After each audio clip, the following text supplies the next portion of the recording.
welcome back to Conspirinormal.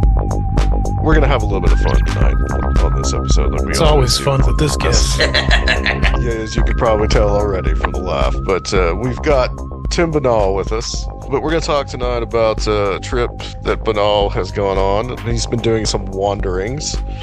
And we'll talk about the return of the revival that's coming up here pretty soon. And also, we want to talk a little bit about Strange Realities Conference tonight, too, because by the time this show is out, we're probably going to be about less than 2 months away. So get you y'all's tickets if you're coming, or if you're not coming, get those online tickets. We're pushing those as well. So get you y'all's tickets. Also, hopefully, by the time this show's out, we'll have the new ad out, too, so you guys can hear that as well. So, but Tim, welcome back to Conspirinormal, brother.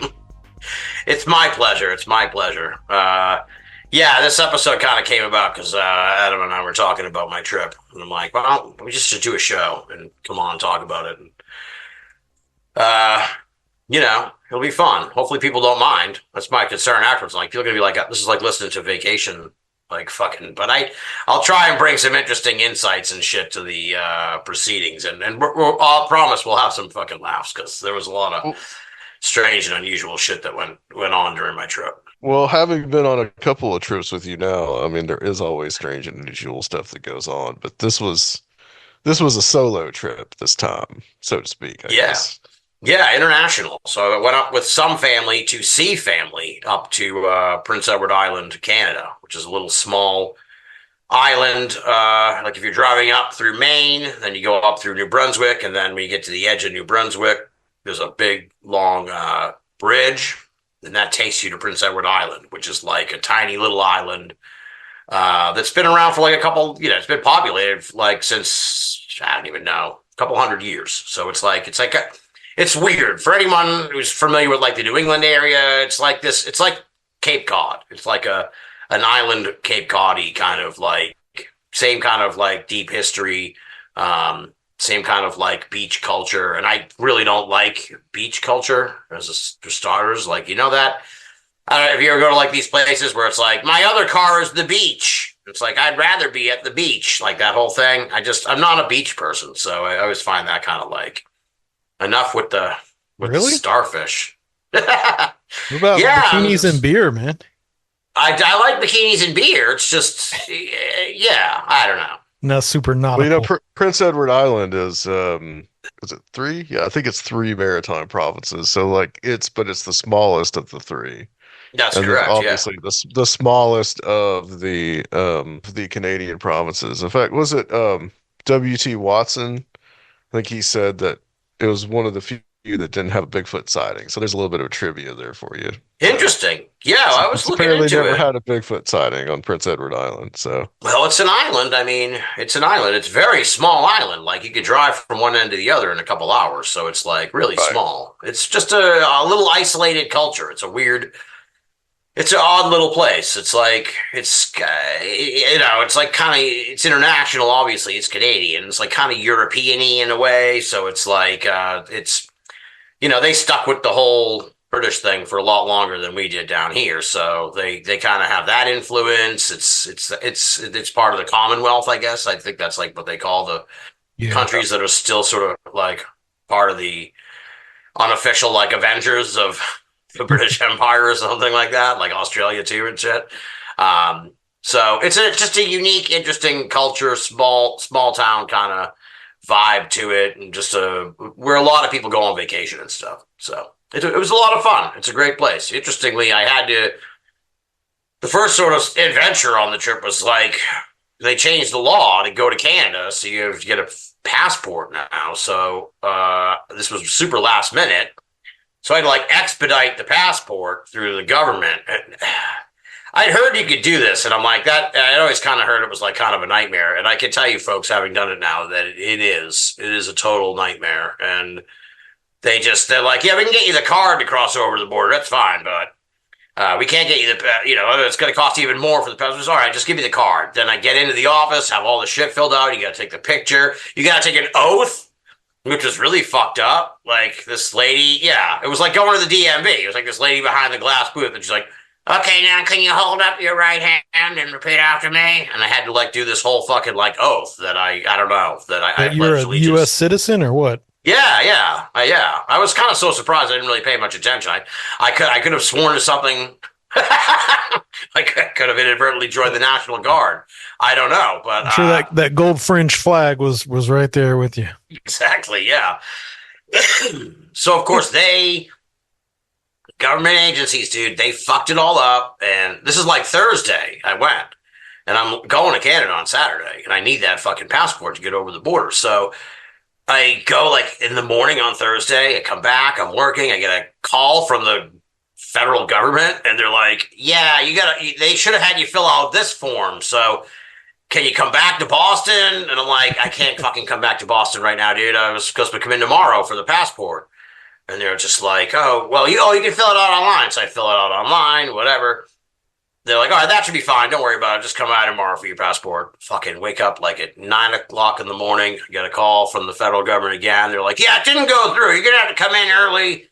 So I would go into the office. I'm sitting there at the federal building in Boston, and it just took like 4 hours. And even then, they drag it out. So you're not sure. I literally wasn't sure I was going to Canada the next day until like 4 in the afternoon. It was that tight of a window. It was like, this is insane. But now I have a passport, so if things go south in November, I can get the fuck out of America, Yeah. before Project 2025 starts. That's gonna be the best part about it. What's that? Everybody leaving?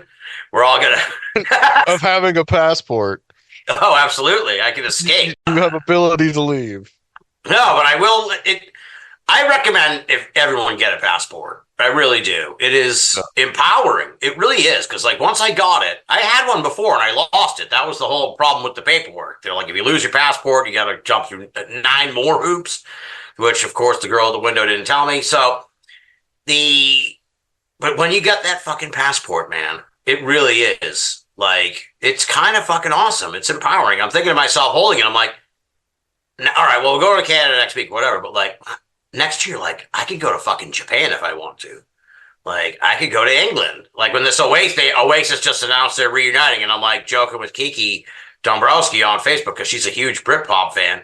And I'm like, should we go to Wembley? And I'm like, now I can go. I can up and fucking leave. I can go to Paris or whatever tomorrow if I want. It's a cool feeling. Otherwise, you feel you're kind of trapped here in America. If they let you in, I need to renew mine. If they let me into the other country, yeah, they have to let you in first. That's true. But if I got like all the way to Paris and they're like, yeah, we're not letting you in, I'd be like, I'll fly to London then, I guess. I ain't going fucking back to National Man of Mystery. Yeah. So that was that was just the whole to do to fucking even get the trip to go. So that was it was pretty fucking annoying.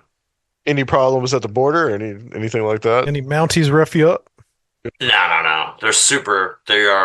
It's like, there's no issue whatsoever. They don't even care. It's really super laid back. So I was duly impressed by that. There wasn't any there was a funny moment where like for some reason they want you to see they wanted to see the hotel reservation. And like I'm like, yeah, all right, dude, hold on, I get it up on my phone, on my email. I'm like, and I'm in the passenger side, so I'm like, all right, hold on, let me get out and I'll come over. And he's like, no, stay in the car. It was like, yeah, I almost got shot by a Mountie, possibly. So that was it was intense. He's like, he got serious real fast. It was like, he didn't actually say this, but the mood was definitely like, don't you fucking move. It's like, I don't know. He's Canadian, so he's probably like, I'll beat you with this club, which would be worse. He would have done it politely. Yeah, he's like, I'm so sorry I have to do this to you, but you wouldn't stay in the car. Yeah, so that kind of made me laugh because I'm like, Jesus Christ, like, what the fuck? What the guy think? What was I trying? What do you think I was trying to do? So, what about getting back in? Was it any hassle coming back in? Actually, they ask you a lot more questions on the way coming into Canada than they do on the way back. On the way into Canada, they want to know everything. Why are you going here? Why are you coming in? where you staying, how long are you going to be here for, yada, yada, yada. On the way back into America, the guy's just like, did you bring any fruits and vegetables? And we're like, no. And he's like, come on in. And that was it. So, yeah, fruits and vegetables. They just don't want always the fruits and vegetables. Always. Yeah, it's so weird. They tell you that when you're on the flew to Brazil quite a few times, and that's what they ask you, or they tell you is like, make sure you don't have any fruits or vegetables with you. Do you have rare lizards in your suitcase? Yeah, it's so weird. You don't want to bring the blight with you back from Canada. Yeah, exactly. It's like, what year is this? How? So you get to Canada. How long yes. did it take you? How long did it take you to get up there? Because you drove, didn't you? Yeah, well, it's about an 11-hour drive, but we broke it up halfway. So on the way up, we stayed at in Fredericton, New Brunswick, which is we could circle back to this at the end or talk about it now, but it was at the end of the trip that I checked it out. That's Stan Friedman's old stomping grounds. He was like an honorary resident of Fredericton, and there's a museum there, regional museum, that since he passed away, they have an exhibit. That was kind of a big part of the trip for me. It was like, well, it was kind of like other family was going to see family, and I'm like, well, I don't want you to go alone, so I'll just go. And I'm like, well, shit, on the way I can go see the Stan exhibit that I wanted to see since they opened it like in 2019 or something like that. So that was, so we stayed in Fredericton, and for the people who follow me on Facebook, a couple of highlights were this like weird fish and chips restaurant that was next to the hotel that served a fucking burger with bread on top and gravy, and then just covered in a shitload of peas. Just covered in just a fucking mound of peas. And I was like, all right, I'm in a foreign country, man. Now I'm in Canada because this is fucking weird. Like, who wants all those peas, dude? Who wants all those peas on top of a gravy covered hamburger with bread? I don't know, but this was like flashed like in a big picture on a sign at the restaurant. Like this was a hot ticket item. I'm like, holy shit! And then on the outside, on the marquee of the restaurant, it was like, win Billy Idol tickets. And I was like, holy shit! Like. This is really am in a foreign country. Like they really. I hate to pick on the Canadians, but it's like Jesus Christ. Like that. Like is the stereotype true? Are they really like 25 years behind? Like Billy Idol tickets. So I thought that was pretty awesome in a weird like throwback kind of way. Well, I think he's weirdly touring right now. So I'm sure. Yeah. No, I'm sure he was like coming through town, but it was just like. Did you enter the raffle? I did not enter the raffle. No, I did not enter the raffle. And the other fucked up part was you guys do a lot of traveling. I take it, or relative amount. We get into the hotel and there's fucking three beds in the hotel. It was the weirdest thing I've ever seen. I've never seen a hotel room with 3 beds. It looked like a hospital ward. Yeah, I was like, this is the weirdest thing I've ever seen in my life. I later asked them, I'm like, I'm not paying for 3 beds, right? And they're like, no, it's just. We just, that's how the bookings fell out for the weekend or whatever, and you got one of the 3-bed rooms. It's just like, what the fuck is like? How is that even standard? Like a 3-bed room? I've never even in my life heard of a 3-bed hotel room. That's crazy. Maybe it's something with the metric system. Yes, the Canadian conversion of beds. Yeah, there's a different. Yeah, it's a different bed exchange rate with Canada. So, yeah, it's like, oh, you're an American who needs 2 beds. Give him 3. Give him 3. He's gonna, the Americans, you know how they are. So, yeah, those were the weird and wondrous parts of Fredericton. Now, on the way, I did see the world's largest axe, which was a highlight of the trip also. So I didn't know about this. I was looking at my phone on the way up to Fredericton, and I was like, the world's largest axe. I'm like, this sounds so stupid, I have to see it. And generally, if it's like the world's largest, I want to see it. And it lived up to its billing. It's enormous. It is absolutely enormous. Like the handle goes like way up into the fucking sky. Like it's really awesome. And there was no one there. It was surreal. It was really surreal. So that was, It's in the town of Nakawick. No, Nakawick, New Brunswick. You can't see. We're not on video tonight, but there you go. World's largest axe. So they're very proud of it. Well, so what was the is there a story behind the world's largest axe?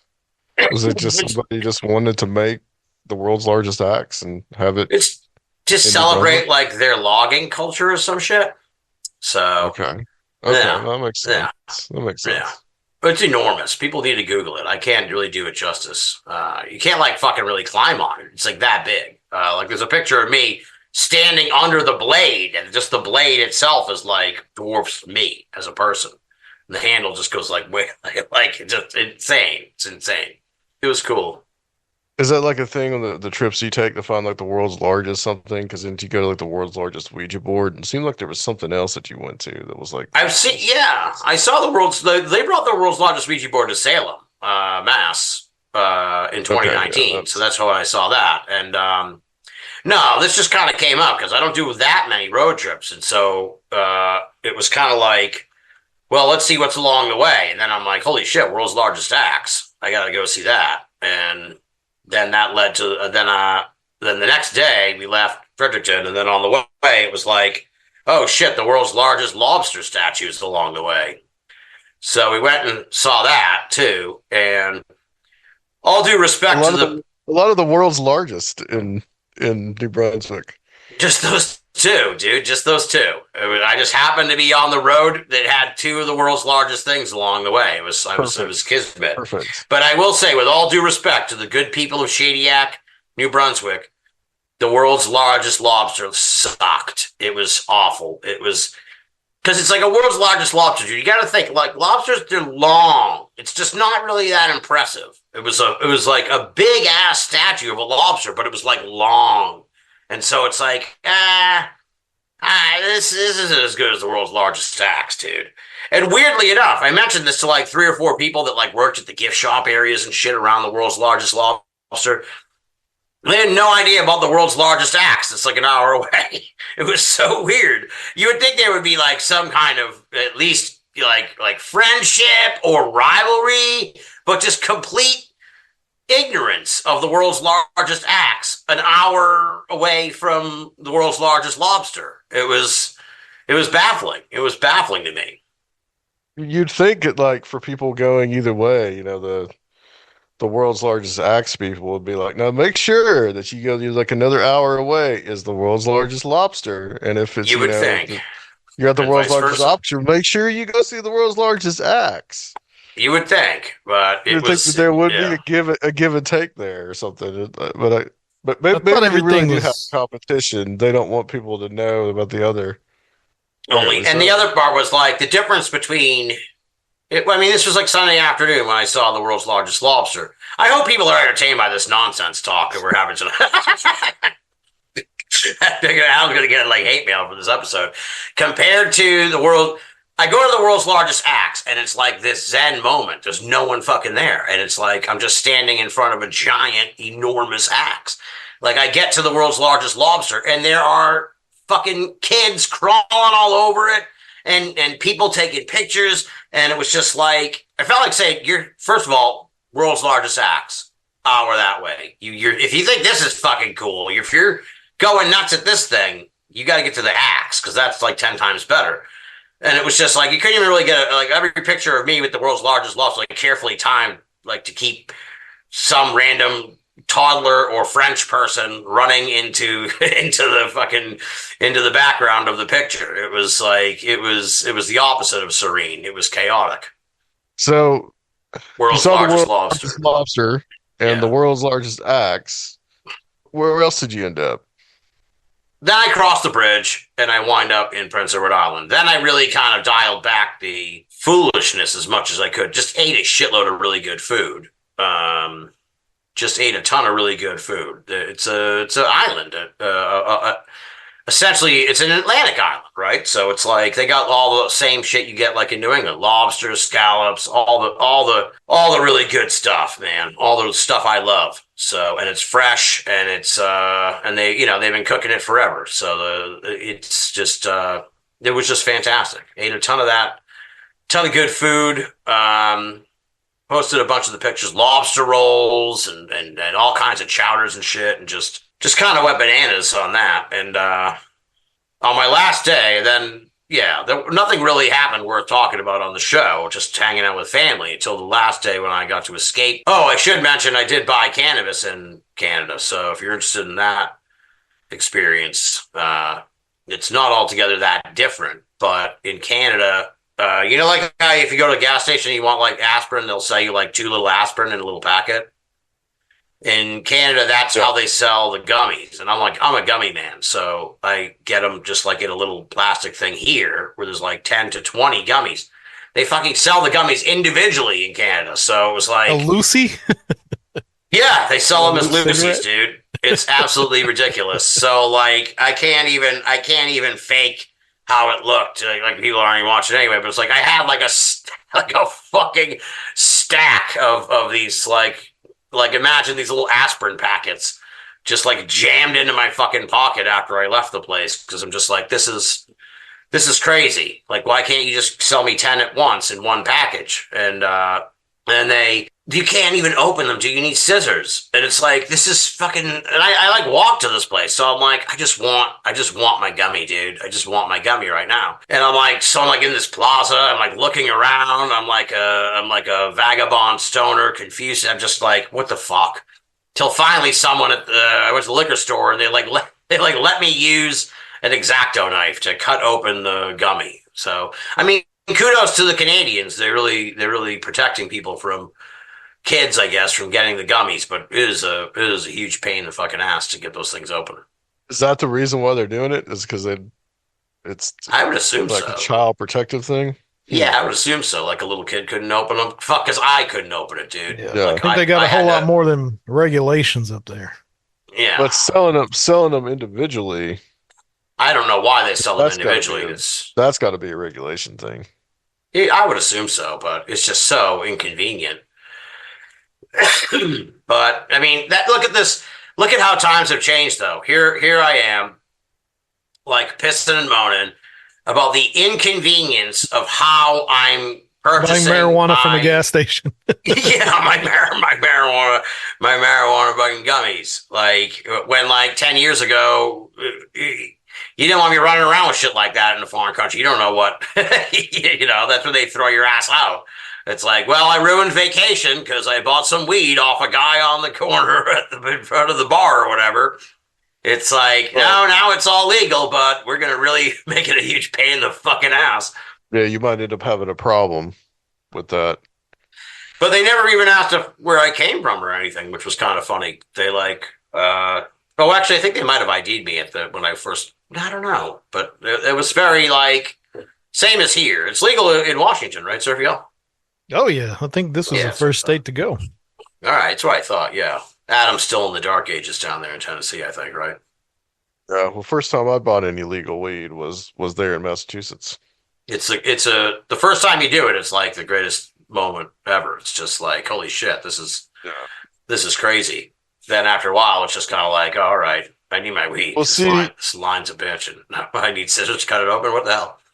In Tennessee, they've started selling this thing called THCA. They just change the molecule slightly. Yeah. Yeah, but apparently whenever if you apply fire to it, it becomes THC. It's weird. So weird. I think they had that in West Virginia. They're essentially selling weed, but it's just, it's some component of it is just a little bit off to where that they could sell it legally. It's just skirts the boundary just a bit. Yeah. That's what it was like in West Virginia. Yeah, I remember because when we were there, they actually did just legalize it in West Virginia. So that's how far behind Tennessee is, dude. You guys are behind. Yeah, I know. Fucking West Virginia. Yeah. West Virginia is like, legal weed? Yeah, go for it. What are we waiting for? Yeah. Well, hopefully, times have changed. I'd love to know how many states. I'm sure people know. Someone knows. It's not it's not a mystery. I'd like to know. I wonder how many states it's actually legal like that, where you can go to the store and buy it. Must be I think it's even on the ballot in Florida right now. Yeah, it is. Yeah. I bet it's more than half the states, but I don't know what the total number is, and I don't want to Google it while we're talking. So, but yeah, so that was kind of an experience, a different a different experience. I mean, like what I like a lot about going to places like this, especially this kind of place. Nashville's nice for this too. And Survial, I might be out in your neck of the woods later this year. We'll talk about that later. Come on, Yeah. bro. I don't know if Adam mentioned that to you or not. But what I like too is like, I mean, there's obviously it's Canada. There's a lot of Canadian pride and shit. But it's like when you go to these stores and shit, they have, they have the American shit, but they have like a whole ton of different Canadian stuff, like Canadian candy bars and Canadian chips and like it's like I'm a snack food like junkie. So to me, it's like this is insane. This is awesome. It's like I want to try. What is this weird candy bar that is like a honeycomb inside? And like, what is this one that has smashed up pretzels in the dairy milk or whatever? It's just like I just go nuts with that shit. I love that stuff. So that was kind of one aspect of the mention. And maybe you can answer me this. You guys are kind of old like me. You know A&W, the restaurant? Yeah. Yeah. Now where I come from here in Boston back in the day, I mean, last I remember it was like almost like 25 years ago. It was a hot dog fast food chain. It was like that was the thing. It was A&W hot dogs. You get hot dogs. They, different kinds of hot dogs. And up in Canada, and floats. Yes, and floats. That was their two things. Like I roll into the one in Canada and the A&W it's like just a regular burger joint with one hot dog. I'm like, I thought A&W was like the hot dog place. I don't know when that changed or if it's just a Canadian thing. I don't know. They're kind of few and far between down in Tennessee. I've just seen them in like road trips, and I don't think I've ever gotten anything besides a hot dog and a float. So I don't know. Yeah, it's weird. I don't think I've ever gone to one. So pretty few and far between down here. Yeah. So. Sounds like a parallel mystical world up there. Parallel A&W, yeah. They don't have pennies in Canada either. I don't know if you know about this. They got rid of the fucking penny. Yeah. They got rid of the penny like 15 years ago. And now it's not so much, but it's not noticeable now because everybody uses the card and shit, right? But like, everything is even? No, it's like if you use the card, it's straight up, right? But if you pay cash, they round it one way or the other. So if it's like $1.78, they will like round it up to $1.80. And if it's like $1.74, they round it down to $1.70. And what, the rest goes to tax? I don't know where the rest goes. It's I never bothered to ask that question, but yeah, it's very much like the movie Office Space. It's like, where are those extra pennies going that I should be getting? Yeah. But I mean, we've talked about getting rid of the penny for a long time down here. I think we should. People pay with the card more. So you're really serious about this, Sergio. I like it. I won't stand for it. That's un-American getting rid of the penny. Yeah. Old Lincoln's on it, man.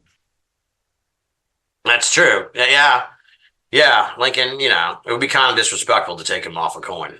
So what was it like on Prince Edward Island? I mean, did you go there? Yeah. Before I will mention this. So maybe we can salvage the Lincoln thing this way, though. They also have a fucking $2 coin, which is the most disorienting thing as a visitor. Yeah. Because, you have a few beers. I'm just tossing around fucking, they're called toonies. I'm just tossing toonies left and right. To me it's a fat quarter. This thing ain't worth $2. And it's like, no, that's worth $2, sir. Yeah, I had some of those. If you want to just give me a handful, that would be great. And I'm just like, take your fucking toonies. I don't want these toonies filling my pocket. It's like, oh shit, I just gave that guy $8. I had a few in Europe. I think they got a $5 euro coin too. Wow. That's crazy. Who wants to carry that around? Yeah. They're cool though. They all got like different historical shit on them. Like I got one with the Leonardo da Vinci's Vitruvian Man on it. That guy? French Revolution one. Yeah. Yeah, that's cool. I did like the $2 coin. It's just disorienting to have. You don't even comprehend the value of it at all. Yeah, so. I like the American dollar pieces too. Those are cool. Those are convenient. Absolutely. So what you wanted to know, Adam, is all right. So I did a lot of family shit. Last day, they set me free to do what I want. So in the small town we were staying, Summerside, I discovered a couple of interesting things. First, they have a museum dedicated to the history of the fox industry in Prince Edward Island. And oddly enough, I go by and some snobby people, I'll just say it, some snobby people like turn their nose up at Atlas Obscura. Fuck you. Yeah, Atlas Obscura is the best website out there if you're traveling. Like, it is outstanding. That's how I found out about the world's largest axe and the world's largest lobster. I am all about Atlas Obscura. And so it was on Atlas Obscura, the Fox Museum. So I'm like, I gotta go check this out. And some, I went to the racetrack. My father used to race horses. God rest his soul. He passed away like 17 years ago. It's a long time now. His friends all still work at the racetrack. So we went to the racetrack in Prince Edward Island, which was an interesting experience because it was closed. It was the day before Old Home Week, which is like when everybody comes back. Like it's the old, it's Old Home Week. Everybody comes into town. They have a carnival there at the racetrack. So I'm at the racetrack. God bless them, these Canadians. Fucking no security whatsoever. Just wander into the fucking back, wander over to the stables. I'm wandering, dude.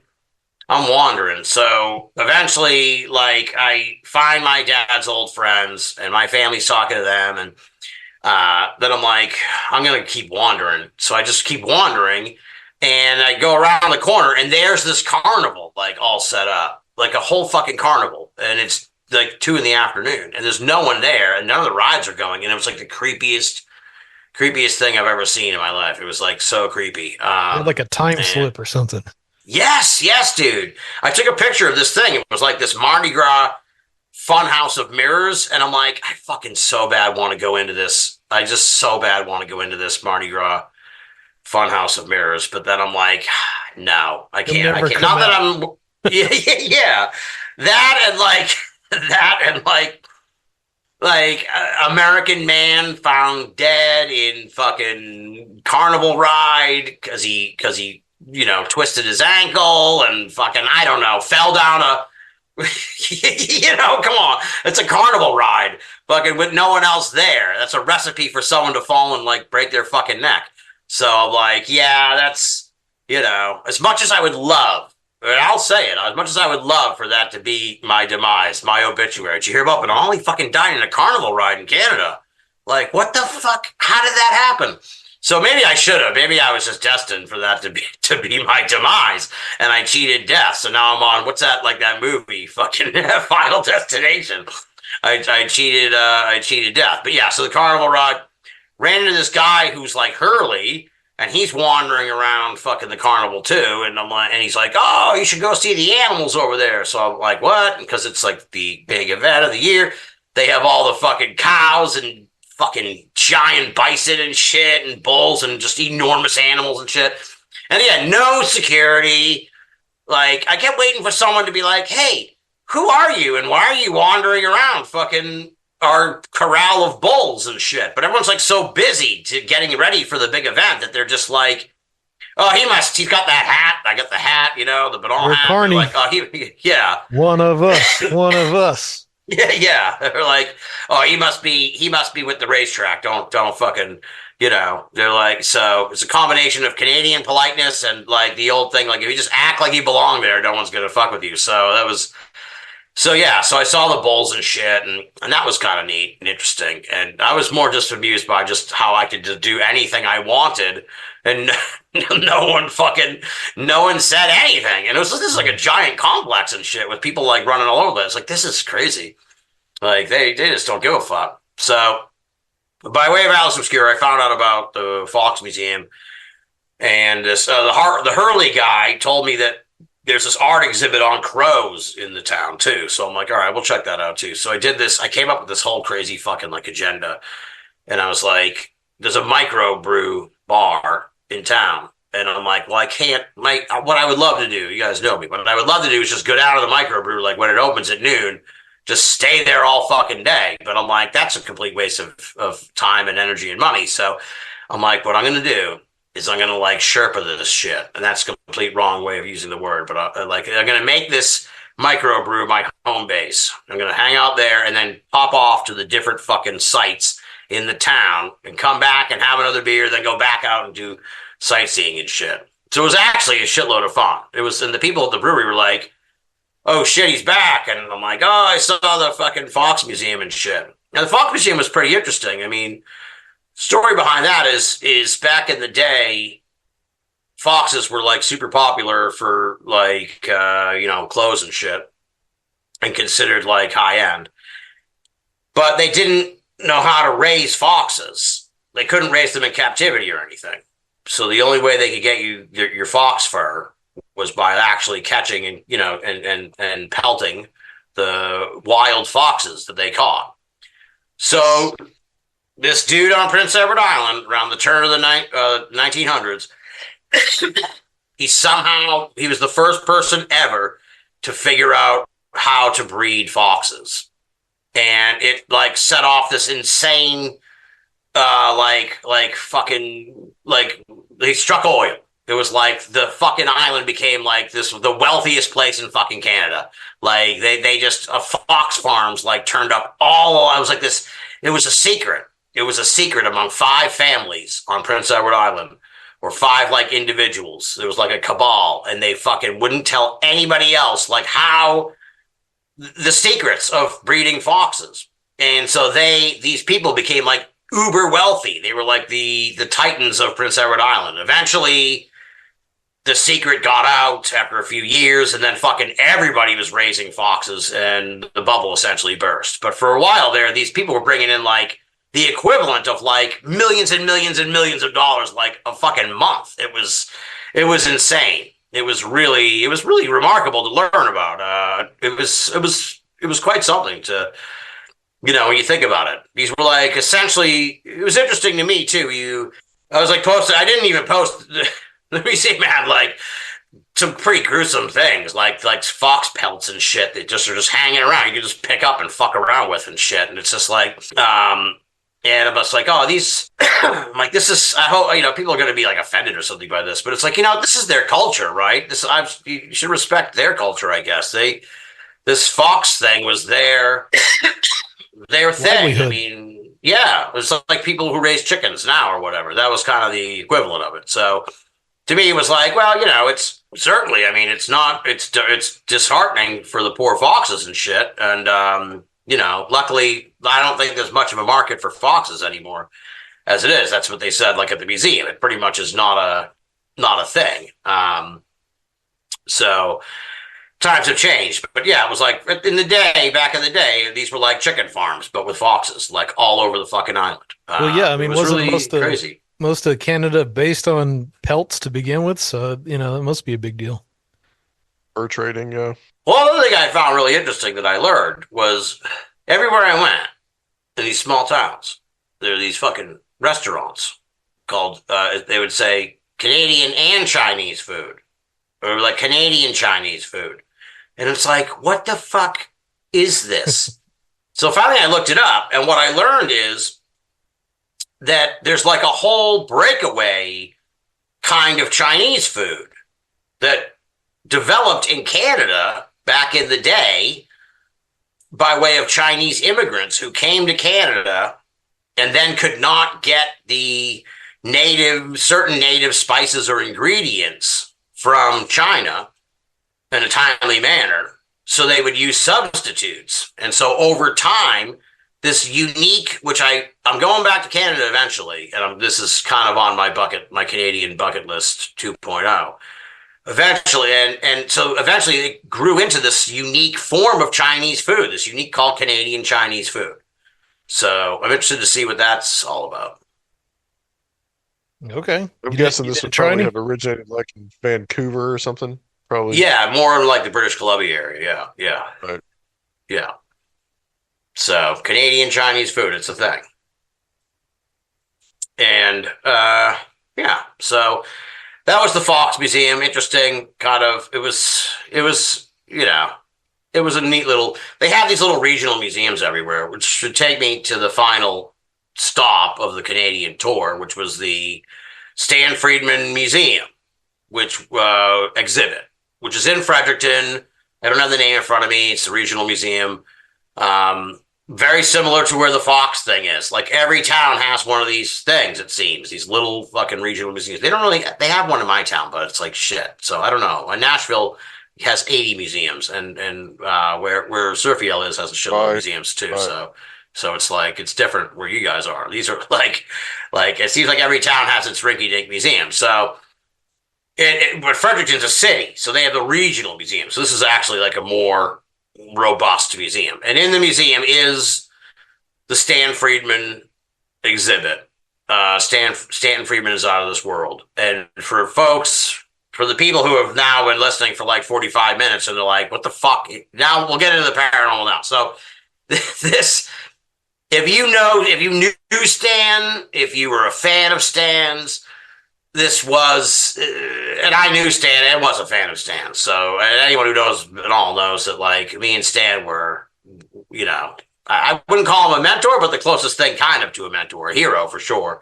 But not like a hero and like I want to be like Stan when I grow up, but just sort of like, wow, this guy is, I held him in supremely high regard. And he was extremely helpful to my career. So it's surreal. You like go around the corner and there's this like timeline of Stan Friedman's life with pictures of him as a child and him growing up, and like it goes through all of his life accomplishments.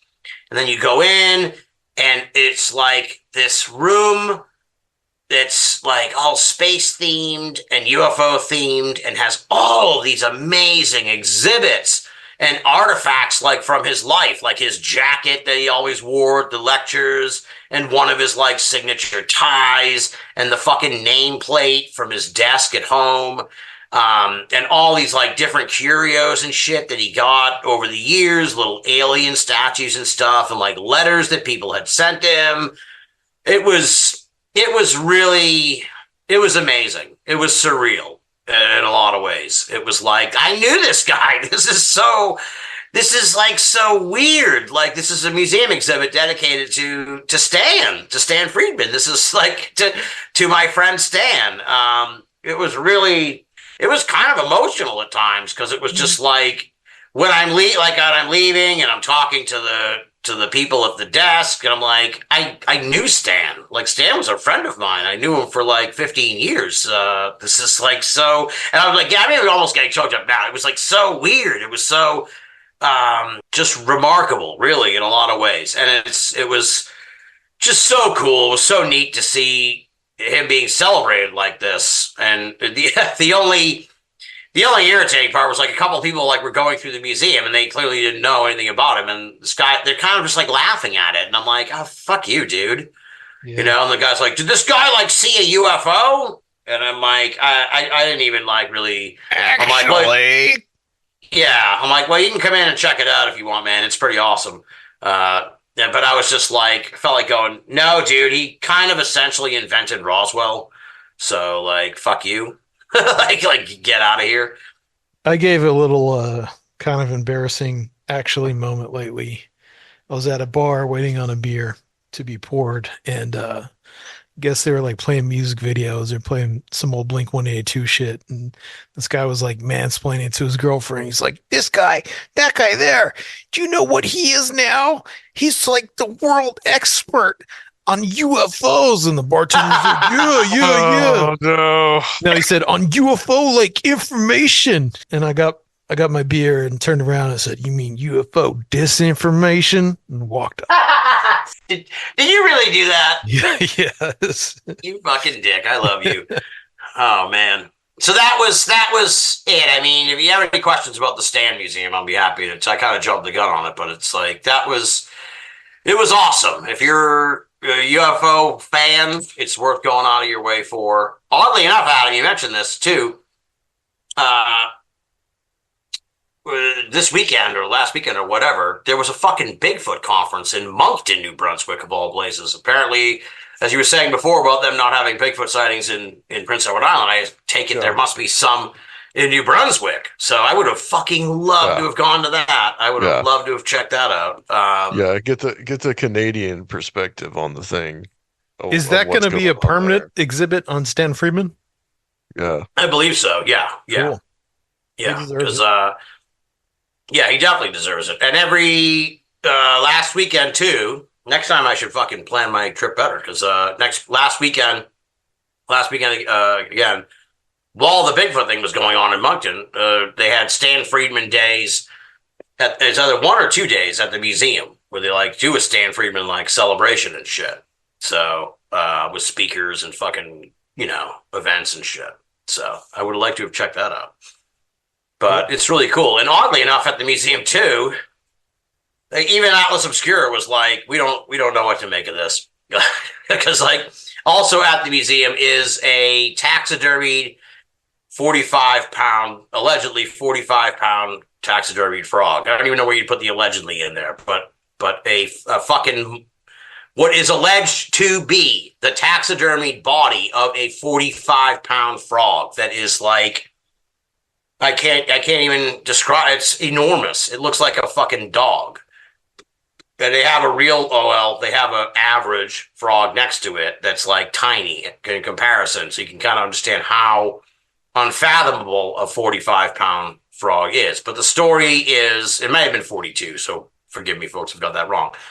The story is like some dude in the 1800s claimed to have pulled the frog out of like a body of water, and then somehow it got taxidermied along the way and wound up at the museum like a long, long, long time ago. And so the provenance of it's kind of like strange, and it's generally believed to be a hoax that was probably perpetrated by the guy who said he found it. I think he owned like some kind of drugstore or some other shit where he was like, I pulled this huge frog out. You should come see it at my drugstore. And that was It was the gimmick. yeah, exactly. Yeah. Get people into the drugstore. What's the display? So you said Stan was from there, from that town. He was from Pittsburgh by birth, and then New Jersey, and then he married his wife, who was Canadian, and moved up there where she was. Yeah. Yeah, it was the whole museum. Was it kind of did it have like a kind of like it was like kind of an oddities museum in a way? Did it have No. that flair? So it was just more like a regional history museum. Yeah, it was like Stan, giant frog, indigenous people's room, a room on the history of Fredericton, another room on something else. So it was like it was that. I think that was why the people were kind of taken aback because they were like, oh, it's I don't know why they would even go to the regional museum because unless they were really into the indigenous people stuff or the Fredericton, or they wanted to see the frog. I don't know because like it was just a strange. Unless you're like a super into history and stuff, these regional museums aren't particularly, they're not like they're for kind of nerdy folks like us. So it's like they're not.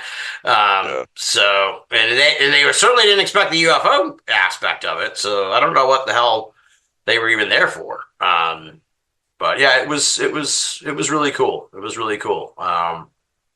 And they got like a video of Stan's Unsolved Mysteries episode playing like all the whole times. So like it added to the surrealness of it, I guess, because it's like it was just funny and weird because and Stan's like fucking everywhere, of course. So like there's a giant cutout of Stan like on the wall, and you can kind of like take your picture with it and shit. And so it's like I'm looking at Stan and I'm hearing him, and that was like part of the surreal part of it. It's like I haven't heard Stan in like fucking 7 or 8 years or however long ago he passed away and shit. Like since he's been on the show, he's certainly not on TV or anything anymore. So it's just like, oh, there he is. So you kind of come in, you hear that familiar voice, and you're like, I'm home, baby. I'm home. This is fucking awesome. That Stan, man. That Stan. And there he is. There's the giant fucking life-size cutout of him. This is pretty weird. Well, he was one of the most famous ufologists. He really was. I mean, he was so well known. Yeah. I feel had so much of an impact. How many episodes did you have with him, Tim? I interviewed him 9 holiday shows, plus the first show I ever did, first interview I ever did was with him. So I guess that would be 10. And then there was a time where I was kicking around a video project. I got to contact the guy who has that. And I actually interviewed him at Exeter, like on video, but that I never got any, I've never seen that at all. So it's like a lost stand interview. Yeah, I just met him once he came to my college, and I Did he? think they had him and like a skeptic or something, and got to Really? shake him. Who was he debating? I don't remember. Probably Michael Shermer or like I don't think it was like set up like a Phil debate. I think Plait. the Skeptic Club hosted it. Oh, so maybe okay. like a member, like yeah, maybe like a One member after of the the other. faculty or something. Yeah, So maybe they were asking like him questions. No, they just let him do his thing, and then they had a UFO skeptic, Yeah, I think. right. interesting. Yeah. Well, he did the circuit. That was his deal. Yeah. That was yeah, it's really kind of unfortunate in a way. It's like he's been overshadowed a lot by this 2017 boom and the UAP thing. It's like you feel like an oldie kind of, but it's like we grew up on Stan, dude. This is Yeah. not our UFO. He passed away right when this thing took off too, so it was like the worst timing. Or maybe, part of me wonders also if it's just like, they kind of saw this vacuum that was going to be coming, and they're like, well, no one's going to be really representing UFOs, so let's get our ducks in a row to take over this thing. So Speaking of which, they sure squeezed out a lot of UFO people Yeah. by bringing in all these so-called experts and whistleblowers. Changing of the guard for Yep. sure. speaking of which, Lou Elizondo come out with a new book. I don't even know. I try not to pay much attention to Lou Elizondo. Are you gonna read it, Adam? No, hell no. Believe it But or not, Adam, I was actually really hoping you'd bring this topic up tonight. So I will yes. I'll say this, and for the people listening who have stuck through the Canadian uh, vacation recap, you remember Aaron Gleason and I predicted COVID on Conspirinormal, so just don't ever forget that, because what I say holds That's weight. true. So It's true. I'll say, just kind of following this book thing, I'm gonna roll the dice here and say that the UFO UAP bubble has burst. I think it burst like back in January ish when that report came out, and they were like, "Yeah, we couldn't find anything." The air is out of the balloon, dude. This whole Lou Elizondo thing has felt like a last gasp cash out thing. Not so much like necessarily him, but just sort of the stage of the game. Like, I guess other people are coming out with books now too. It's like once the books start coming out, it's fucking over. Like, this is it. This is the beginning of the end of the fad. I think the bubble burst. Probably the Grush thing kept it alive a little bit, but I think by fall of last year, I think that's when it just was like, and things just started. Kind of the air came out, and the government came out with that report and said there was nothing to it, and just the vibe has been just deflating ever since the beginning of the year. And I'm not seeing any sign of like that of that trajectory ending. That doesn't necessarily mean that the UFOs haven't been like lifted up into a higher stratosphere of the public consciousness, which I think has happened. I don't think they're going to go back down. I think they're just going to be something that's kind of more readily discussed. I use this analogy a lot. Like back in the 80s, you wouldn't see anybody talking about like pro wrestling on TV, and like pro wrestlers were like never fucking in anything. They were like fucking they were on the periphery of entertainment. Comic books the same way. This whole thing has brought UFOs to the level of those geek pursuits of pro wrestling, of comic books. It's like it was taking a while. UFOs is now up to that kind of level where it's cool. It's okay to talk about. You can be interested in it. People will still shit on you, just like they'll shit on you if you're into comics and wrestling, but you're less likely.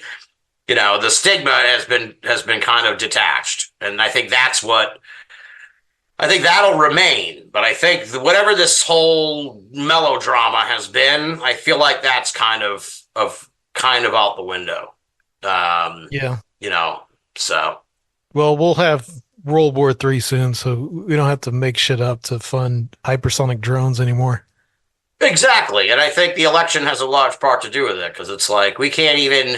I don't know about anybody else, but it's like I cannot really quite. I don't want to even imagine what life is going to be like after January. Like I just need. I just need to.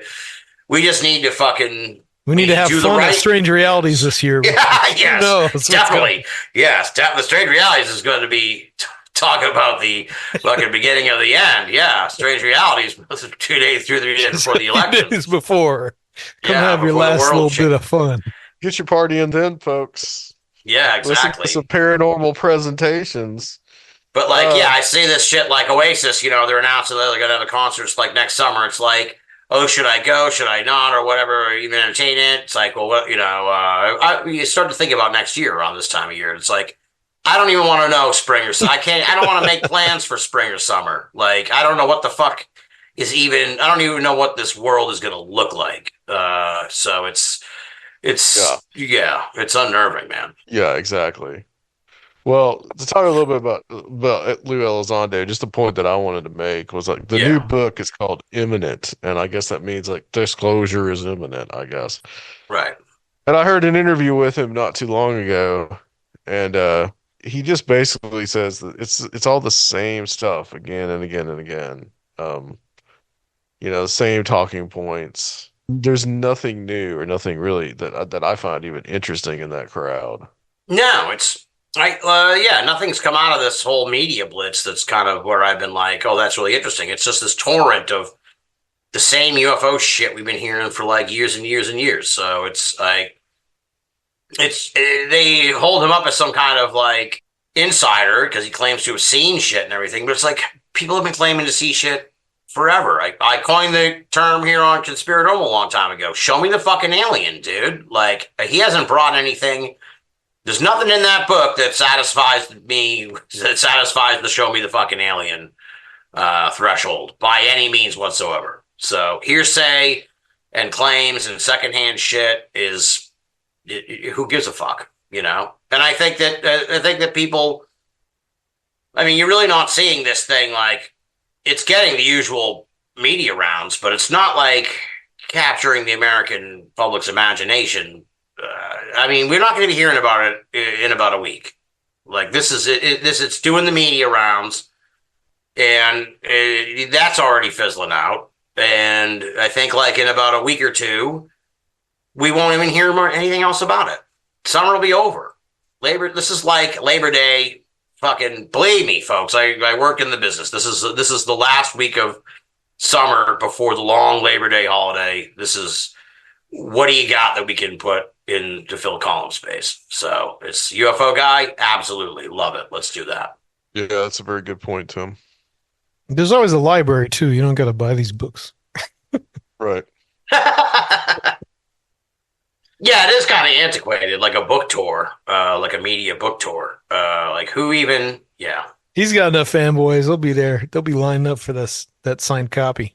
Oh God, yeah, yeah. Well, I've seen people post online, like even people that I know, not like acquaintances, like not really friends, but who are just like posting that they got the book and can't wait to read it and shit. And I'm just like, Jesus Christ, dude, this is like, why? Like, why waste your time on that shit?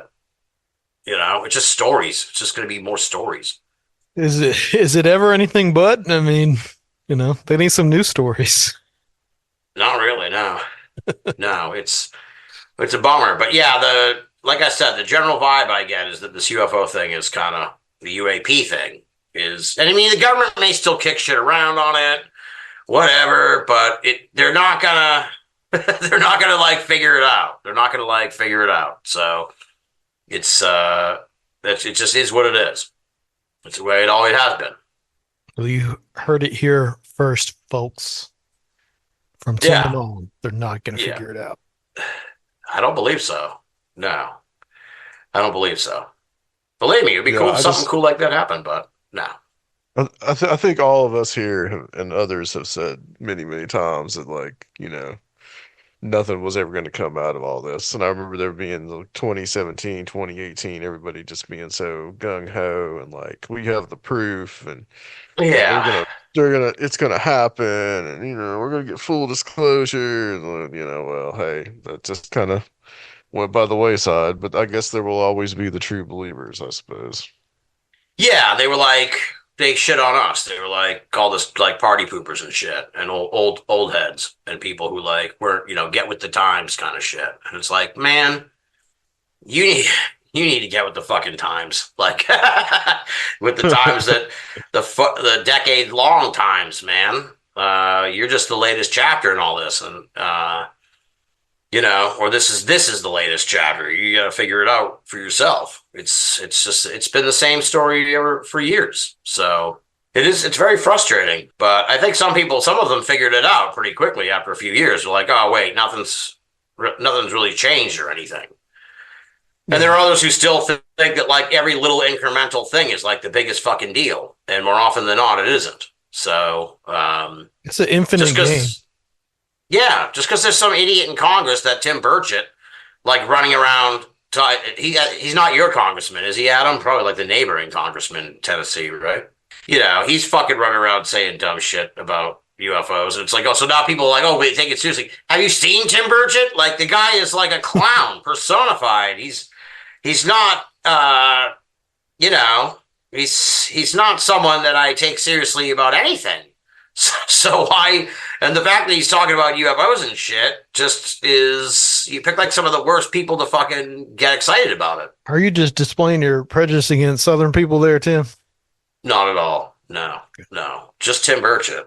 I find him mildly amusing, actually, but just like, yeah, I actually kind of like watching him during that shit show. I will say this too, right? I was thinking of this. So like, I'm a political junkie and everything. So we're coming along here in this election.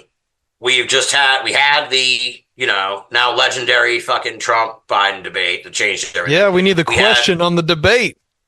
We had not just that, Surf Yell. Okay. We had the fucking 4-day long Republican National Convention featuring the likes of Tim Burchett and Hulk Hogan, Kid Rock. That's a trio you don't want to miss. And so they had 4 days of like these things happen. They don't just come on at 8:00 at night. They go from like fucking 9 a.m. These are all day long, like a UFO convention, ironically enough. And you had the 4-day Republican convention. We've had the 4-day Democrat convention. A week from tonight, when people listen to this, we'll have the Kamala Harris and Trump debate. To date, someone can correct me if I'm wrong. Maybe it came up in some fucking thing on Tuesday afternoon in the Republican convention. But as far as I know, the subject of UFOs didn't come up in the fucking debate in 4 days of the Republican National Convention, in 4 days of the Democratic National Convention. Not mentioned once in a single fucking speech. Not a single person. I watched the Democratic National Convention, and they trot out people they have 5 minutes to talk.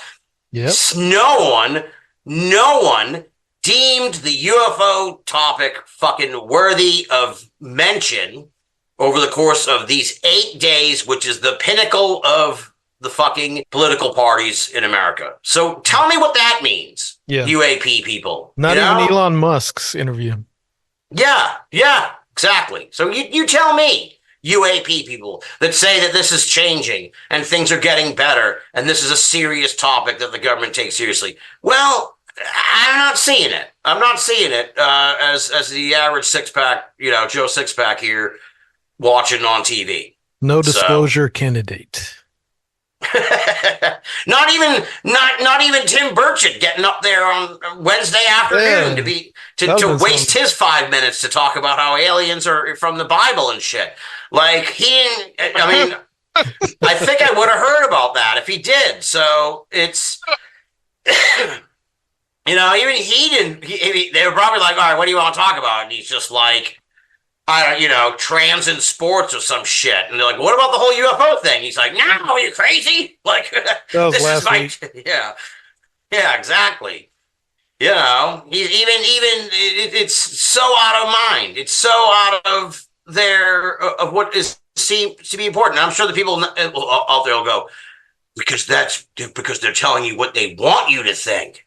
It's like, all right, dude. Okay. Like, you know, you're either going to join the collective reality or you're going to, you're going to pretend, or you're going to pretend like you're playing fucking Da Vinci Code here. Like, let's get serious.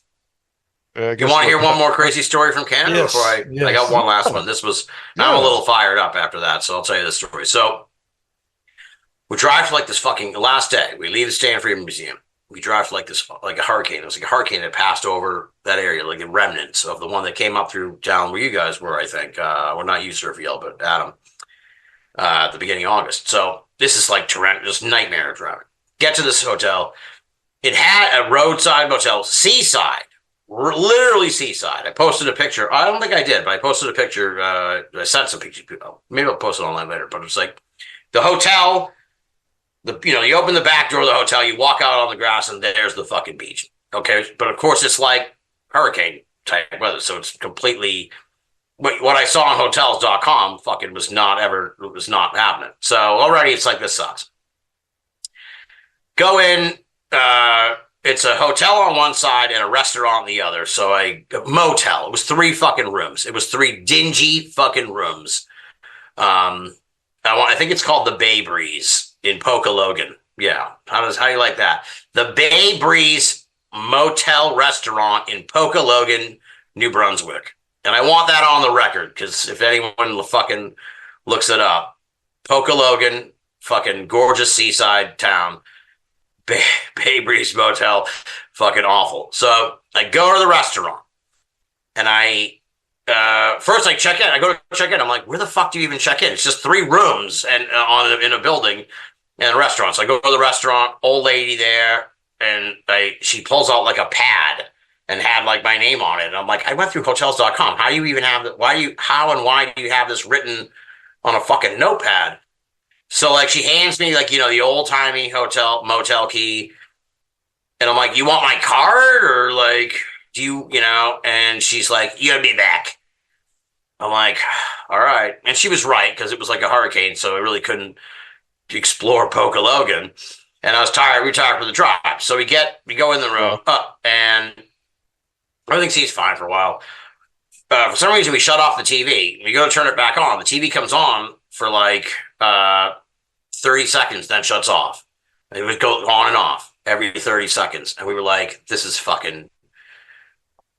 crazy, dude. So I go up back to the restaurant. By this time, the restaurant's closed, and it's her husband there. And he's fucking just sitting there hanging out. And I'm like, hey, dude. I'm like, I explained the whole problem to him. And he's like, oh, it's probably because of the storm. And I'm like, no, that's like, because he's trying to say it's the satellite. I'm like, bro, that's not how the TV works. It's like the power is coming on and off the TV. I know the difference between a bad signal and the power. And then he just goes, and I'm like, it's just some kind of problem with the TV. Has this happened before? And he just looks at me and goes, well, what do you want me to do about it? And I'm just like, what the fuck do you mean? I'm like, it's your customer service. Yeah, it was the most insane experience of my life in customer service. I'm just like, what the fuck? I was dumbfounded. I'm like, I want you to know why your TV is a piece of shit. Or at least be like, oh, that happens from time to time. Like, don't act, I'm the first person that's ever experienced this TV problem. Like, get the fuck out of here, dude. And it's like 9 o'clock. He's like, look, I can't just call someone to come and fix the TV at 9 o'clock at night. So, and I'm like, well, all right, man. I don't understand what the fuck we're supposed to do with the TV that keeps coming on and off. And he's like, why don't you just go to bed? I'm like, holy fucking, for real, dude. And I'm like, oh my God, dude. And I'm like, maybe you could like knock something off the fucking price, dude. Then he gets pissed because I dropped an F-bomb. It's the only time I did in the conversation. And he's like, hey, come on now, guy. That's the Canadian. Yeah. And I'm like, oh shit. Well, I don't want I don't know how far I've pushed this guy, and like I don't want to fight again. It's like Binnall found dead in Canadian House of Mirrors, like Binnall stabbed by fucking seafood chef in Pokalogan, New Brunswick. Again, I was cheating death.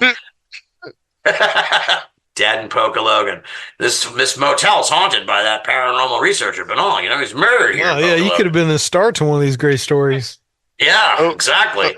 Over a non-working TV. Yeah. And now that TV really comes on and off in that room. So wait, did the TV ever come back on? That's for other part of the story. This is very embarrassing because like I'm like, all right, man, you know, forget it, whatever. I'm like, this conversation's done. Like, we're leaving in like less than 12 hours. Like, I just need you fucking go to sleep. He leaves. Finally, at one point, the TV keeps going on and off, keeps going on and off. One time it goes on and it just stays on. And I'm like, oh shit. So I actually saw him later and I'm like, hey man, the TV's working. So, you know, I don't know what that was all about. And again, he's like, must be the storm. I'm like, it's not the fucking storm, dude. It's not the storm. You're just an idiot. Oh, man. Must be the storm, eh? Yeah, Pokalogan, dude. Almost an international incident. So you don't recommend the Bayside Bay Breeze Hotel in Pokalogan, New Brunswick? Pokalogan. No, not at all. If people go and look at it, it looks nice, but it's a nightmare. It really is. You should leave a review. TVs I thought about it. On and off and don't work. And then when you ask the what guy, do you want me to do about it? What do you want me to do about it? I'm like, I even said to him, like, you're the proprietor of this establishment. You should know, like, you should do something, dude. I thought this was going to turn into some kind of epic ghost story, Tim. You need to start elaborating. It could be. Bit. It still could be. I mean, there's no explanation as why the TV's going on and off. No, the ghost was trying to send me into conflict. The ghost was like, I'm going to fuck with Binnall, and he's going to get into an argument with this guy. And feed off that negative energy. Yeah, exactly. Yeah, maybe that's it. Maybe the motel like feeds off of conflict. The storm was picking up the paranormal activity. So you see, Tim, it was the storm. See, maybe if I was like, the storm. Yeah. See, if I was like a real piece of shit, maybe I will someday. I'll take this story and I'll put it in a book or something and attribute it all to the paranormal. It was like, clearly, I got a sense of a presence in the fucking room, and I am almost certain that the storm and the TV were conspiring to create that kind of conflict that the paranormal feasts on. But in the moment, I was just like, what a fucking asshole this guy is. Well, oh man. So I was going to ask you a little bit about the revival. You got that. So you've been doing that now. It's been a year, hasn't it? It'll been a year, like around Halloween, around Strange Realities. It was, okay. I started it up at the end of October, and well, we just took a month off of August because I knew had a feeling I was going to make this trip, and it was like, I know you guys get how it is. It's like, started out with a pretty good backlog, kept a pretty good schedule, and then at some point, just you kind of slip a little bit, and the next thing you know, you're getting caught into like week to week or a couple of spots where I was like, it's Thursday, I need a guest for fucking Wednesday, and after you run into that a couple times, it's like, all right, this is getting to be. The booking is getting to be too stressful. The hosting is fine, but the booking is like too much, and I need to take a moment to catch my breath and shit. So, I went on vacation, booked a bunch of people before I left, taped a couple before I left, and so now I'm really concerned because I have a history of like disappearing. So I was like, well, if I stop, a lot of times I was like, well, if I stop, I might not come back. I don't know. I know how my personality is. I'm going to look up and it'll be like Labor Day weekend and I won't have any episodes and I'll be back to doing it week to week and I'll be wicked pissed and I won't want to keep doing this. So I was really diligent about that. I'm like, I'm getting everything for September recorded before the start of September. So essentially tonight, people are listening to this, I think, on September 4th. So they get a double Binnall tonight. So, and people, Conspirinormal listeners, if you still haven't checked out Binnall of America, good timing because we're just dropping I don't know. I wouldn't call it a season premiere or anything. We're just back from the hiatus. Start the next wave of shit, and we got some really good stuff. I'll just tease out the first one. I'll just tell people because they can go listen to it right now.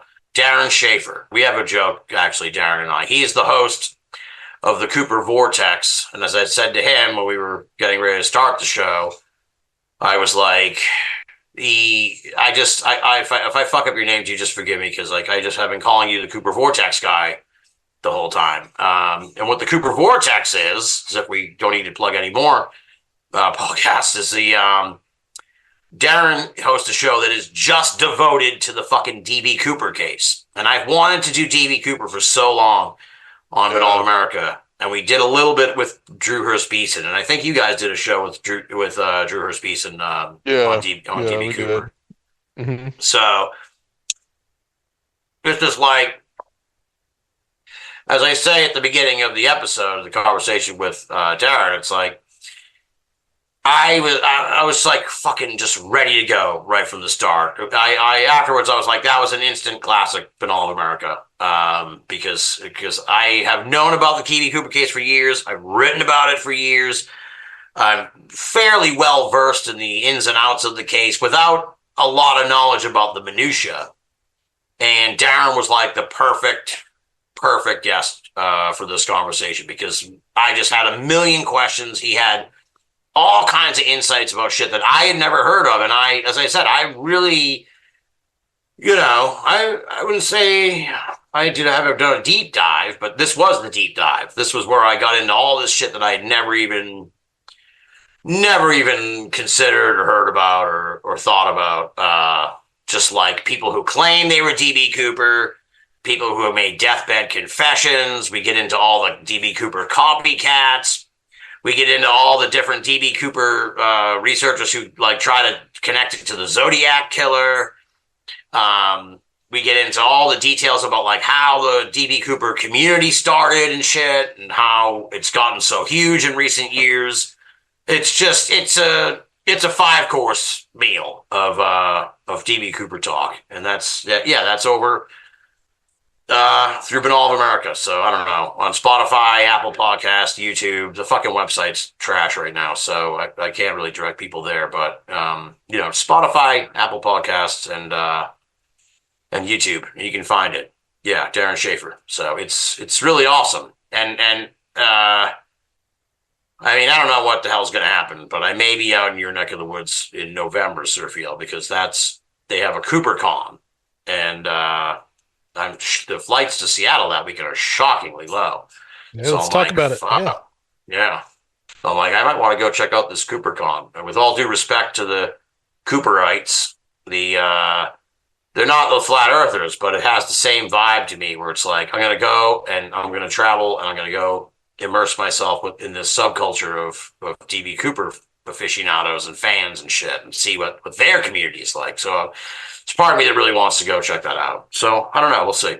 That's the first one back for the revival. And then we got shows on cryptids and UFOs of Pennsylvania.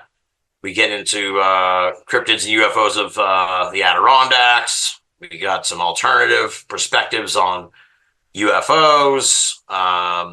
And we got another one that's going to be sort of like early Bigfootery from the olden days. Bigfoot, when it first like burst onto the scene and led to the Patterson Gimlin film. So a little historical sort of look at that. So that's what we've got sort of already in the can for Binnall of America. And then, as I said, I'm way ahead of the game now. So I'm starting to set up interviews with other folks that'll be coming out in October and shit. So I kind of got the wind in my sails again. So I'm really looking forward to it, especially now that it's like a little breathing room. I can people will cross my radar and be like, oh shit, who's that? That person sounds interesting. Yeah, let me get them on. It's not like I'm in a rush to hurry up and find a guest. I can kind of like take my time to really find cool people that cross my radar more organically.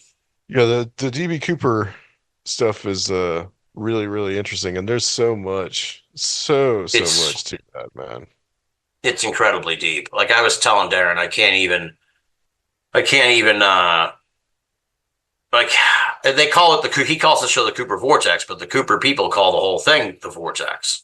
Because once you get into it, you get sucked in and you can't get out. And that's like I told him, I'm like, this is why I think maybe it's taking me so long. It's also why I can't really get too into it personally, just because it's so complicated. There's so many suspects and shit that it's like there are thousands of suspects probably at this point, at least hundreds. Like, it's really overwhelming in an almost prohibitive way, unless you want to completely devote yourself to knowing who all these different suspects are. Yeah. And God bless him, Darren. He is like an encyclopedia of DB Cooper. He knew every little detail and aspect of it, so he could answer all. It was really awesome. It was a lot of fun. Well, at least it'll be a new subculture for you to explore as this kind of anthropologist role that you have created for yourself. Yeah.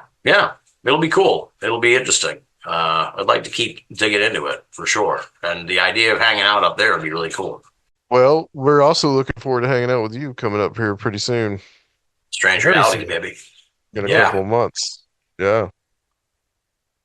So might be the last of this sort for quite some time. You could be. Maybe the last Nashville edition. You never know. So I think you should take Strange Reality on the show, on the road, Adam, and Surf Yell. Take it. Make it like Paramania or WrestleMania. Like next, you could even do like a big unveiling. You'd be like, the host city for the 2025 Strange Realities is going to be Cleveland, Ohio. I like that idea. And it was like, holy shit. Yes, like the Olympics. Yeah. You can tell how cultured I am. I go from, I don't know if we've talked about Paramania, WrestleMania, like a Super Bowl, that kind of thing. I don't know if we talked about it openly, but we talked about a possibility of having smaller events in more, local focused, something that doesn't have to be all weekend and isn't focused on people coming from all over the country, etc. Exactly. Yeah. Well, yeah. Strange Realities has its own unique family reunion kind of vibe to it now anyway. So it's a big party and I'm looking forward to it. I can't wait. It's going to be a lot of fun. Some big hijinks in the works for this one. Yeah. Well, we'll be bringing back 40 and Feud for sure. So we'll improve upon the concept and have it more ready maybe for next time. But definitely 40 and Feud will be back. And I think I know what I'm going to be talking about this year. So I think I changed course a couple years ago, like after I announced one thing and changed it to something else. So I reserve the right to change it. But right now, when the idea popped into my head a day or two ago, I was like, maybe even today, I'm like, that's it. That's what I'm going to. It's a subject I've always been interested in. It's something that has since childhood, really, but also something that is always, if it crosses my path, I'm like, I need to know more about that. And I've wanted to write about this for a long time. And as far as I can tell, no one's written about it. Someone must have, but I haven't found anything yet in a half a day of looking. So I built it up enough because it's kind of ridiculous, but I think people will enjoy it because it's going to be an exploration of UFO episodes of TV sitcoms.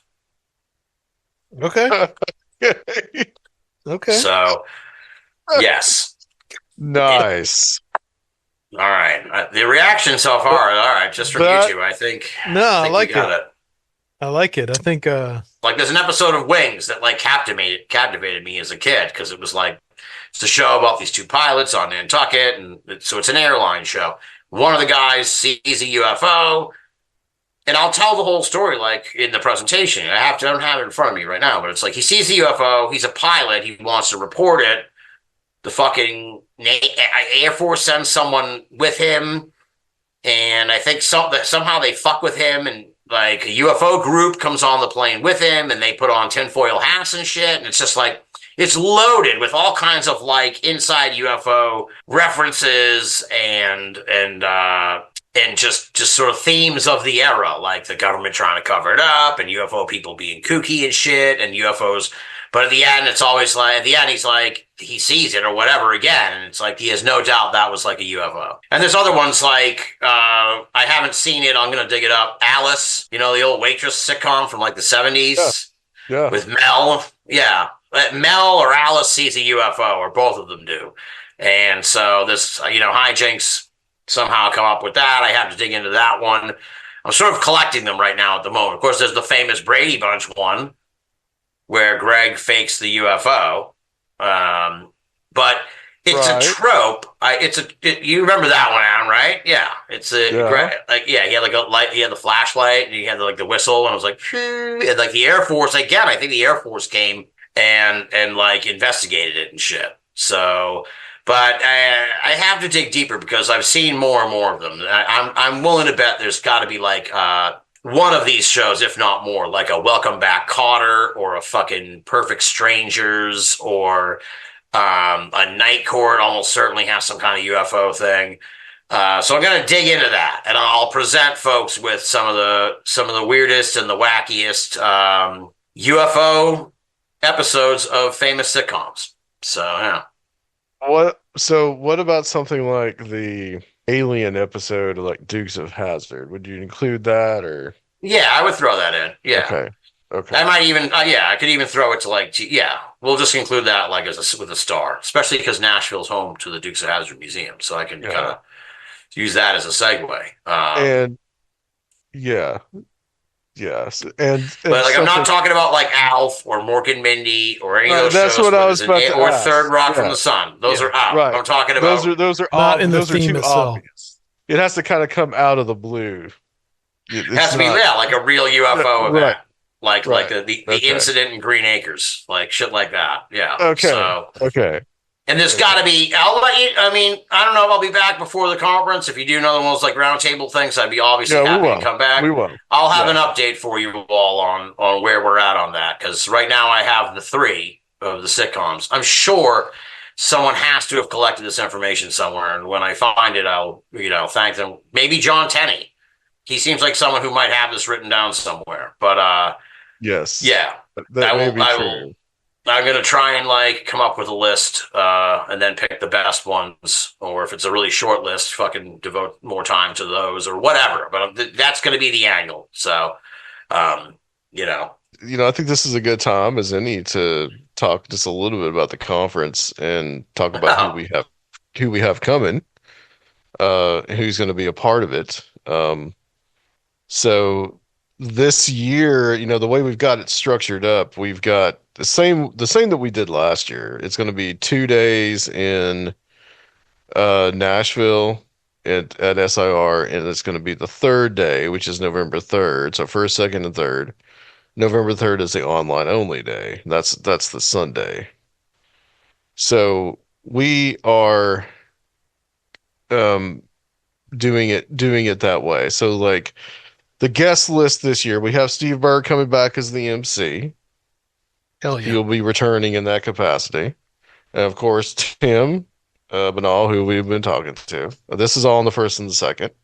Nathan Isaac, Micah Hanks, Ren Collier, Kendall Lackey, Recluse, Joshua Cutchin, Brent Rains. Some of these are returned, some of them are new.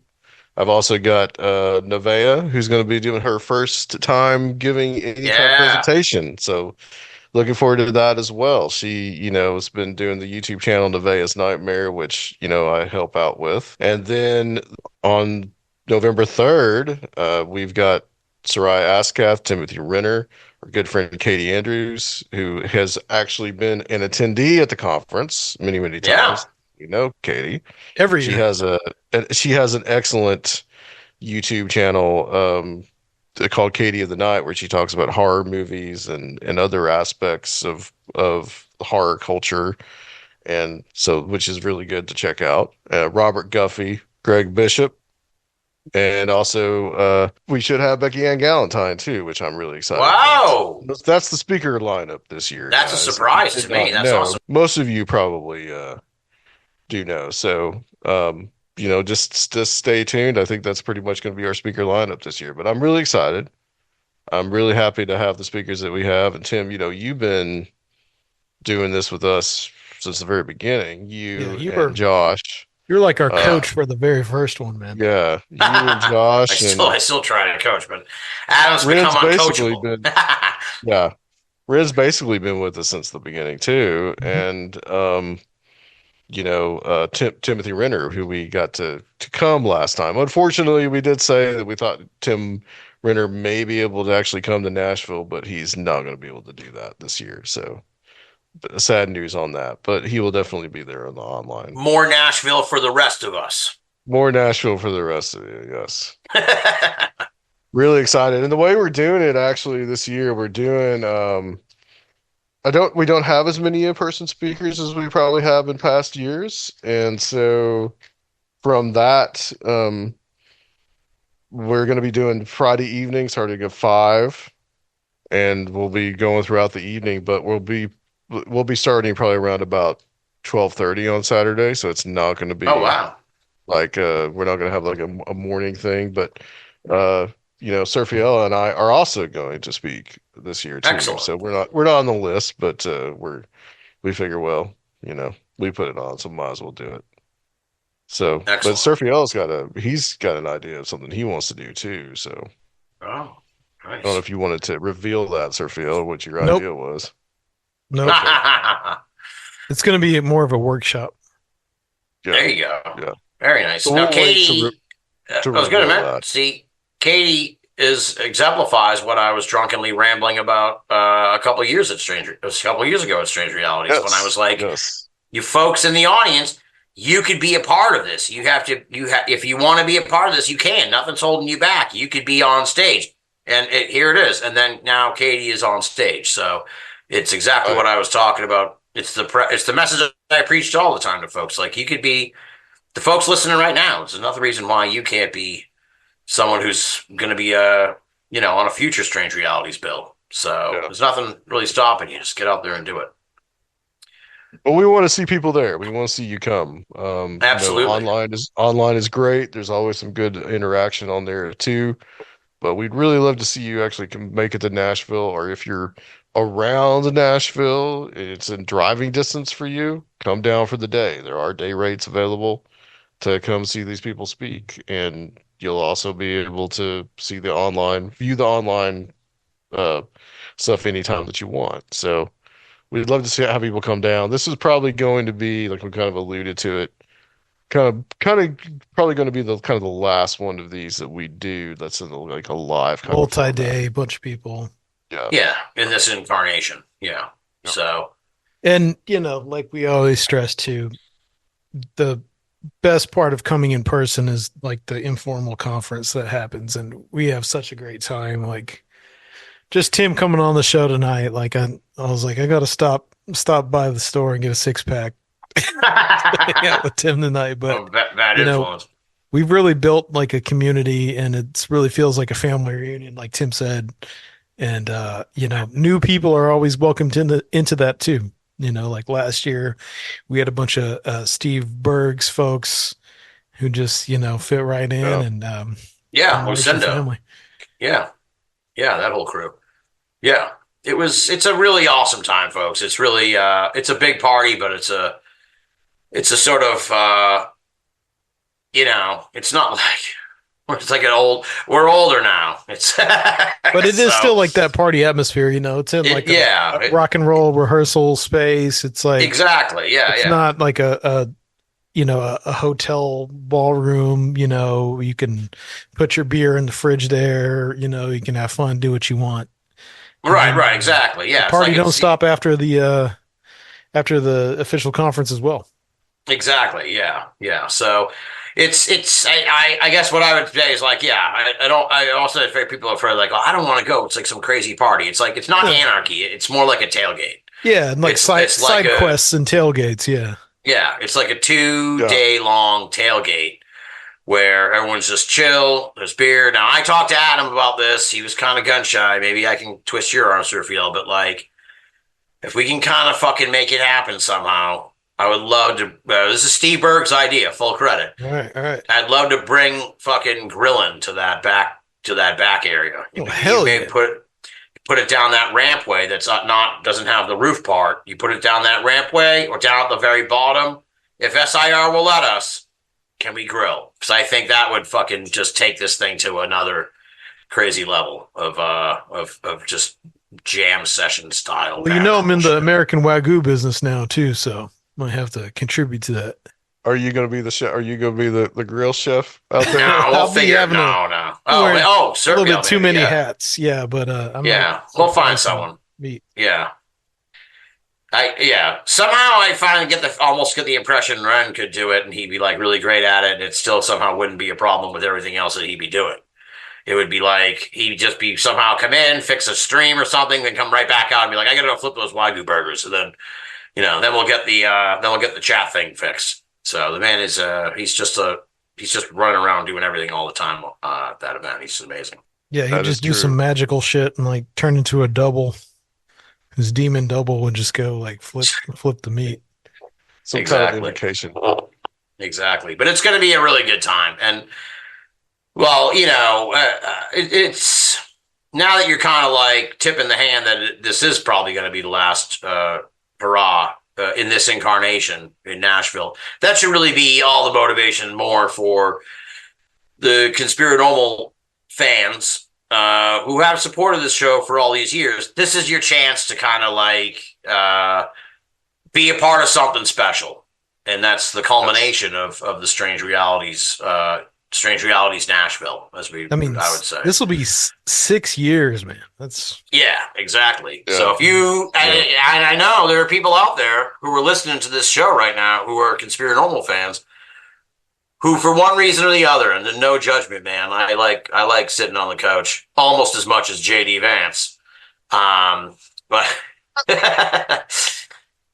so I can see why some people don't want to make it, up and go or whatever. But it's like, look, this is it. This is it. But if you've had this, if ever you listen to the show for all these years, you're like, one of these years I'm going to make it to Nashville. This is your fucking year, guys, because this is the last year probably in Nashville for the foreseeable future. Who knows where Strange Realities will be next year? So, this is let that kind of sit in your head a little bit. Make the move if you're can do it.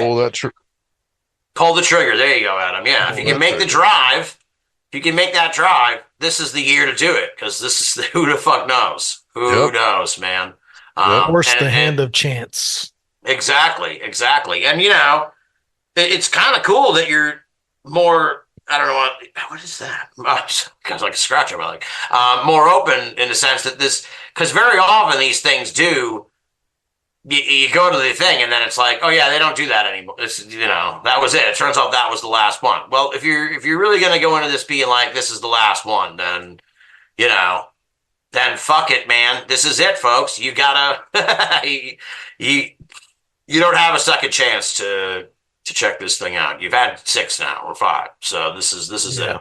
And make the trip if you can. Especially if you're in the area, dude.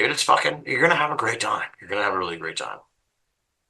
You have heard the voice of the great Tim Binnall. So go That's out how there. You sell an event, Adam. Commanding you. Out there. Years of professional wrestling viewing experience. That's it. Go out there and get your tickets. You don't want to miss this. Come see us in Nashville. We'd love to see you. That's right. November 1, 2, and 3. That's right. And at the end, that's the 3 count, and it's over. That's it. November 1, 2, 3, and that's it. So you want to be there to see it live. And then November 5th comes. So don't remind me. This is the last party. It very well could be, dude. It very well could be. Yeah. All right. Well, Tim, it's been excellent talking to you tonight. Thank you for sharing us about the trip and everything else that you're doing. Where can people find the archives of Binnall of America and contact you if need be? All right. Well, jeez. Oh, death threats, lawsuits, and love letters, right?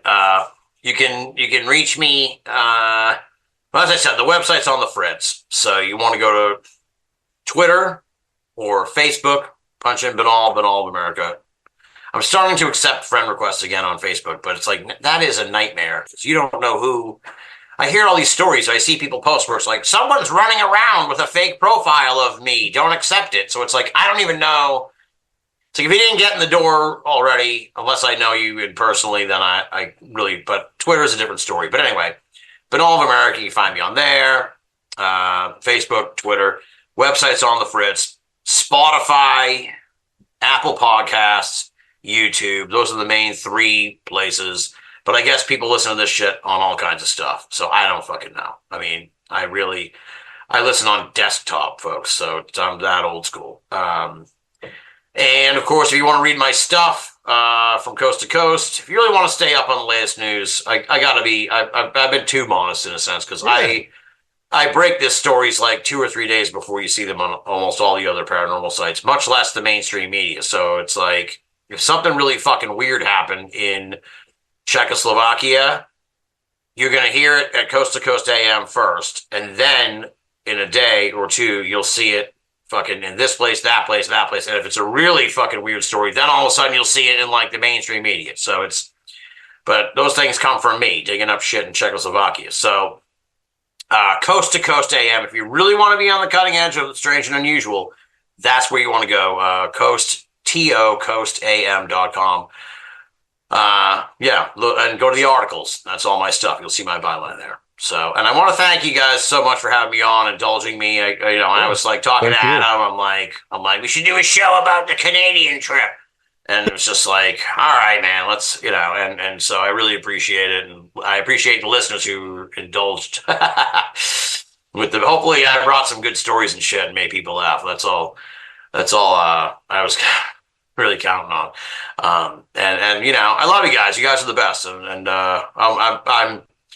I'm already feeling sentimental and excited anew for this event in Nashville. So I'm really looking forward to a big old group hug at the beginning of November when I see y'all again. Hell yeah. Sure. As am I. Guys, we're getting back into doing as many weekly shows as we can. We're pushing Strange Realities Conference, so we're gonna be doing this for a little while. Another show coming up this week. Then we'll be taking a little bit of a break, and then a couple of shows, and then we'll probably be getting straight into doing the Strange Realities preview shows. That's how close we are, that we've been doing to get garner some interest. So yes, everybody, please get your tickets. StrangeRealitiesConference.com. $70 for in person if you want to come. And for the online, that's $30 only to get you in for all 3 days. So there it is. Very reasonable. And hopefully you'll have plenty of money left over to accommodate lodging and transportation. That's what we do that for. We should have at least one more of the special presentations going on in September. Going to get back to doing that here pretty soon as well. And then after that, it's going to be pretty much home free to the conference. So I want to thank Tim for coming on. You'll be back on in October for sure. When we start really doing the conference previews. But all right, I think that's it, guys. We do have a Patreon. If you feel that you would like to support us in what we do, there's material in there to watch and to listen to. So Sergio can tell you where to find that. Patreon.com/Conspirinormal. All right, guys. All right, we will be back next week. Another episode of Conspirinormal.